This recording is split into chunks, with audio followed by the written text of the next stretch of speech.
ठाकुर जी यशोदा मैया की गोदी में बैठे हैं और सबरी गोपियां चारों ओर बैठी हैं और ठाकुर जी बैठे बैठे उदास बैठे हैं, रूठे बैठे हैं। यशोदा मैया बोली, लाला तू काय को रूठ गयो है? बोले, मैया मैंने जो रात को तोते कही कई बा काम को करवा दे। सब गोपी बोली, मैया कहा कही लाला ने रात को? यशोदा मैया इसकी बोली, अरे कहा बताऊं, रात में मुझे यूं करो मेरे ब्याह कराए दो। मैया अब मैं बूढ़ा है तो जा रहा हूं, मेरे ब्याह करा दो। 3.5 बरस को भयो अभी, और यूं करो मैया अब का मेरा ब्याह तू बुढ़ापे में करावेगी, अब तो मेरा उम्र है कि मेरा ब्याह करा दे। ऐसी ऐसी बातें न बनावे। सो एक गोपी बोली, अच्छा लाला ब्याह करेगो? बोले, हाँ करूंगो।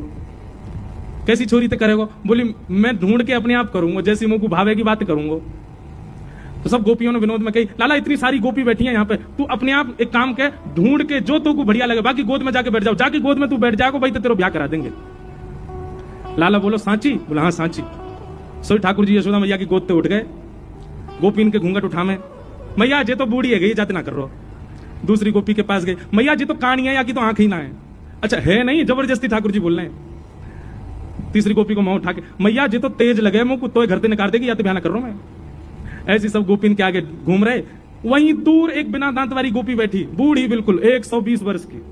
वो मंद मंद मुस्कुरा रही और मन में सोच रही, बोले लाला तो सबरी युवा युवा गोपी इनके पास जाएगा, अब मैं कहा करूं, मैं तो इतनी वृद्ध है गई, मैं तो वह पंक्ति में ना बैठ सकूं जहां लाला घूंघट उठा रहा है। लेकिन मनी मन खुश है रही है लाला की लीला देख करके, नेत्रन से आंसू निकल रहे हैं और बीच बीच में अपने आंसू पहुंच रही है, एक भी दांत नहीं है बाकी। लाला सब गोपी इनके घूंघट उठा उठा के देख रहा और सोई ठाकुर जी की दृष्टि पड़ी, वो बूढ़ी बिना दांत वाली गोपी बैठी का है। ठाकुर जी बोले, मैया तेरी बहू मिल गई, और दौड़ के गए और बिना दांत वाली वह गोपी की गोद में बैठ गए। मैया मैं तो यही तो ब्याह करूंगा। मैया बोली, लाला जाके तो एक दांत ना है, जाते काय ब्याह करेगा? बोले, मैया बढ़िया है ना, माखन खावे में दांत ना चाहिए हो गए, मैं वो माखन खाऊंगा जो चप चप खायो करेगी।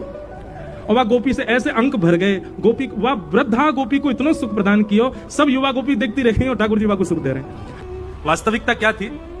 यशोदा मैया अपनी गोद में लेके ठाकुर जी को बैठी और तब से ही वो मैया यशोदा मैया को निहार रही है और कह रही है, भाग्य की कही ना जाए यशोदा, तेरो कैसो भाग्य, लाला तेरी गोद में बैठे, लाला तेरी कही सुने, लाला तेरो दुग्ध पान करे, लाला को तू जैसो सजा दे वैसो सज जाए। ये सौभाग्य या जन्म में मुझको तो नहीं मिलेगा। वो मन में विचार कर रही, इतने में ठाकुर जी ने लीला कर दी, बोले मुझको बहू चाहिए। इतनी सुंदर सुंदर गोपी बैठी है, ऐसी सुंदर सुंदर, वो 100 वर्ष की मैया, बाकी एक भी दांत नहीं, बाकी गोद में बैठ गए, जे मेरी बहू है। और वही के संग रहने लगे, भाई जान नहीं दे, बोले तू मेरी बहू है, अब यहीं रहे मेरे संग। अरे लाला मेरे तो दांत ना है। ठाकुर जी बोले, मेरे कौन से आए, 2 ही है मेरे भी। अब ठाकुर जी जब भी निकलते हैं गोकुल में, सबसे पहले वही मैया के घर जामे और घर जाके वहां गेट खटा, ए भाऊ जल्दी बाहर पाम छू मेरे, तेरो खसम आयो पाम छू ले। और बूढ़ी मैया तो पाम छुपा के तब जामे ठाकुर जी आगे। ऐसी